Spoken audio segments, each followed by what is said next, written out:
Hey everybody, how's it going? I hope you're having a good holiday. I have some more amazing, bizarre coincidences having to do with this Orion launch last week and the deep impact warnings and all of that. Some new stuff, but I just wanted to point out really quickly before I go into that this CIA report that was released on our watch date this last week.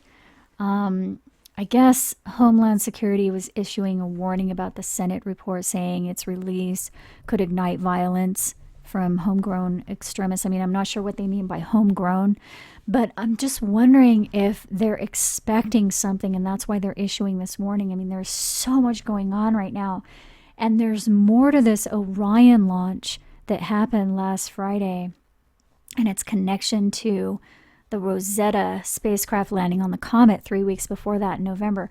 Both of these events are events that occurred in the movie Deep Impact. We know that. It was released in 1998. But someone else mentioned to me last week, and thank you for reminding me of this, Project Orion was a study for using nuclear propulsion to power spacecraft. And the artist's conception of what the Orion spacecraft would look like is similar to the craft that was launched on last Friday right here. So this is the wiki article right here. It says one possible modern mission for the Orion nuclear pulse rocket would be to deflect an asteroid that might collide with Earth.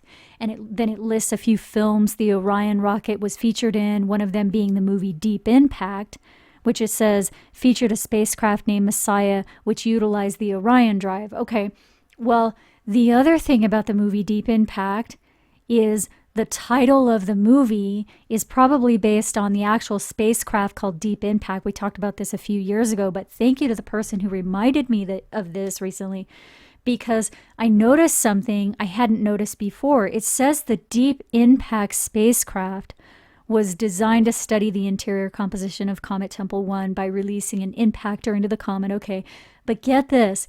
It was launched on January 12th, 2005. So you might remember just last week we were talking about the Battle Los Angeles movie trailer and how it highlights these 3 events for an unknown reason. One of them being this UFO sighting in Buenos Aires in 1965. Well, according to this right here, that UFO sighting occurred January 12th, 1965, which is exactly 40 years prior to the launch of the Deep Impact spacecraft. So I have to wonder now if the highlighting of this event right here in the Battle Los Angeles movie trailer, I have to wonder if the reason they were alluding to this or pointing out this event is to allude to Deep Impact, because it's the same date. Again, like I said, it was exactly the same date, 40 years after this UFO sighting, that the Deep Impact craft was launched. So I'm wondering, okay, Battle Los Angeles is talking about meteorites hitting the Earth. It focuses on the war after that, which we know the biblical texts are predicting that. The biblical texts say the asteroid will hit the Earth, then the war will start right after that. That Battle Los Angeles focuses on the war part of it, but it shows you at the very beginning of that war, there are meteorites hitting the Earth. And like I said, the trailer for some reason is talking about this Buenos Aires UFO sighting that happened on January 12th, 1965, exactly 40 years before the Deep Impact spacecraft was launched on the same date, January 12th. Very strange. I don't think it's a coincidence. But here's another interesting thing about the spacecraft Deep Impact. It stopped transmitting images last year. It says on September 20th, 2013, NASA abandoned further attempts to contact the craft. So I wonder if that's true or if it's just an excuse to not release the images anymore. And then the question would be, okay, why don't they want to release the images? I mean, okay, and then there's this other thing. There's this episode that aired, it's a sci-fi science season 2, episode 3. The episode was actually called Deep Impact, and it aired in 2010, and it was all about how we would deal with an asteroid that threatened Earth. And in it, astrophysicist Michio Kaku actually says, quote, "Earth is in danger of killer asteroids, and I'm on a mission to save it." I'll leave the link below if you want to go watch the whole thing. But anyway, in this episode, he talks about how scientists might use rockets to move the trajectory of the comet, but that the rockets, he says, if the rockets were placed on the comet 10 years before the comet was due to hit the Earth, that it might be able to move the comet, alter the trajectory so that the comet doesn't hit the Earth. All supposedly hypothetical, right? But here's the thing. He's talking about how the rockets would, if they were placed on the comet 10 years prior, maybe it could move it out of the way.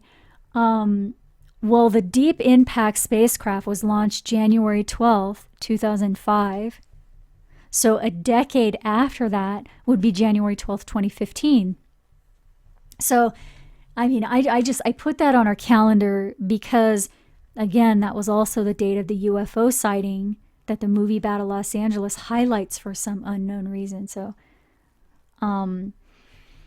I mean, out of all of the UFO sightings in history, why did they choose this one right here to highlight in their trailer? I mean, there's so many other sightings, right?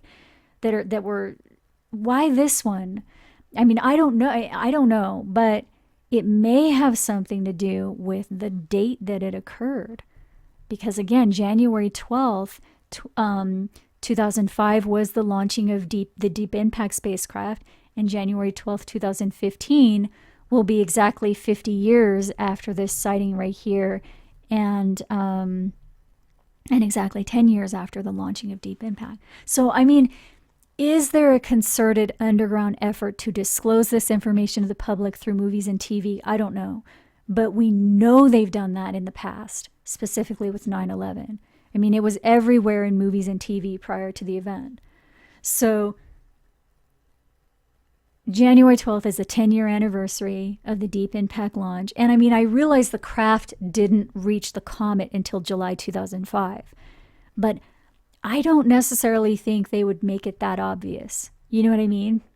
They always, when they're doing these covert warnings, it seems, they always leave an out. There's always the plausible deniability, like, oh yeah, okay, sure, but it could also be this, that, or the other. You know what I mean? So I don't necessarily think they'd make it that obvious, and that it would just match up perfectly like that.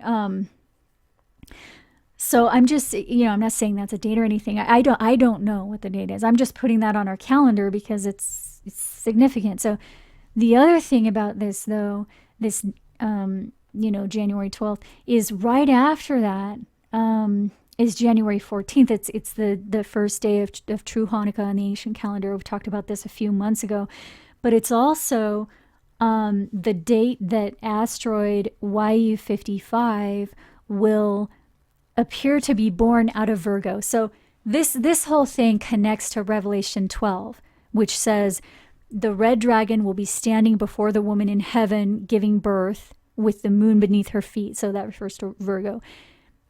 And I mean, this isn't the exact sign that was in Revelation 12, but it is all connected to this comet that's going to hit the earth. That's what Revelation 12 is talking about. The dragon, the tail, its tail casts the stars to the earth. And then this sign appears before that occurs.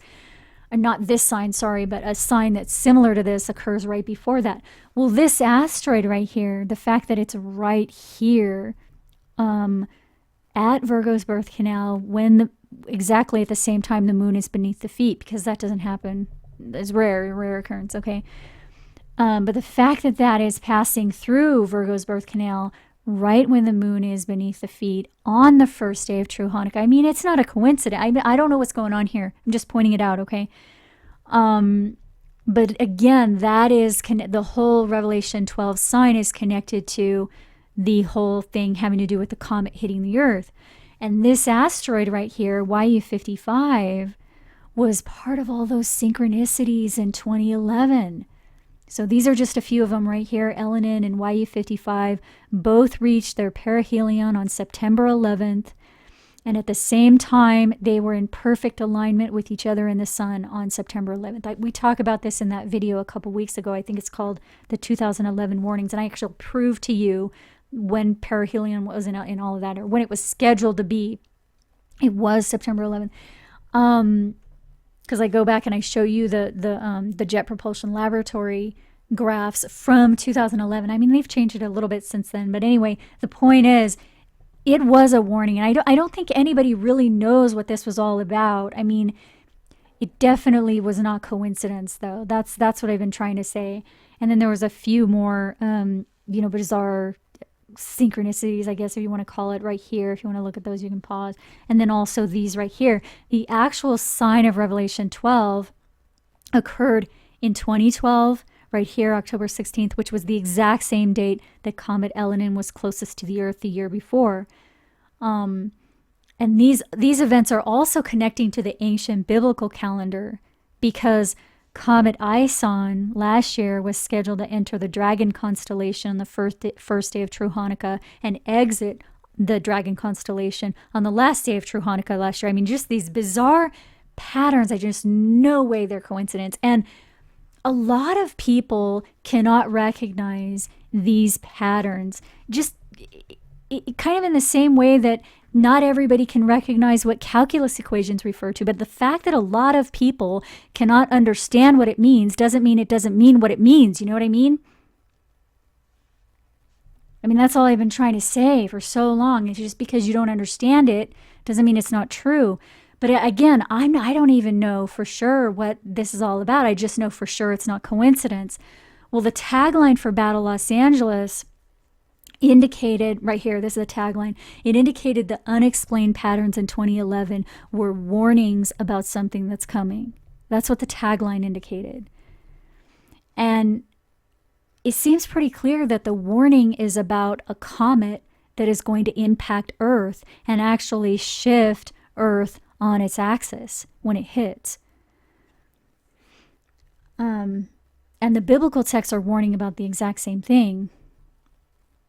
So again, I mean, I'm not trying to predict the date here. That's not the point. I don't know when, except to say the Bible indicates it will happen sometime between now and 2016, or at the very latest 2024. That's what the Bible is indicating. We've talked about that before.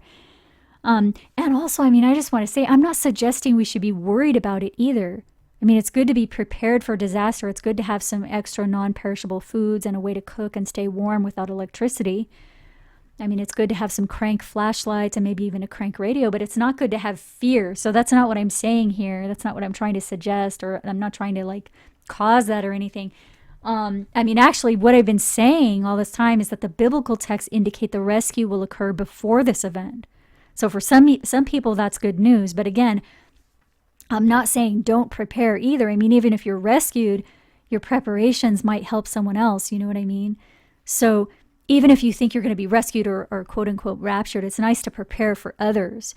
I mean, I don't know that I will be rescued. I mean, I hope so, but I'm prepared and I'm not worried at the same time. You know what I'm saying? And I've realized recently that people attack this information because it scares them. But that has never, ever been my intention. My intention is to encourage people to prepare in case they aren't already, and also to encourage people who are already suffering that there's a rescue coming. So, I mean, my intention is both hope and also a warning at the same time. But anyway, back to this episode right here. The fact that it was named Deep Impact may indicate that it was alluding to the Deep Impact mission launched in 2005. And it talks about placing rockets on an asteroid to move it out of the way. And that's what Project Orion seems to be about. Nuclear propulsion that has a stronger force to move a rocket. So it wasn't clear to me how the Deep Impact spacecraft connects to the Orion project in real life. The only connection I've found so far is both of their connections to the movie Deep Impact that came out in 1998, which is all about a comet that's going to hit the Earth. But the strange thing about this movie, as we've talked about before, is that it seemed to have predicted all these events that have occurred. over a decade after it was released. Okay, I have to stop part 1 right here. The link to part 2 is below.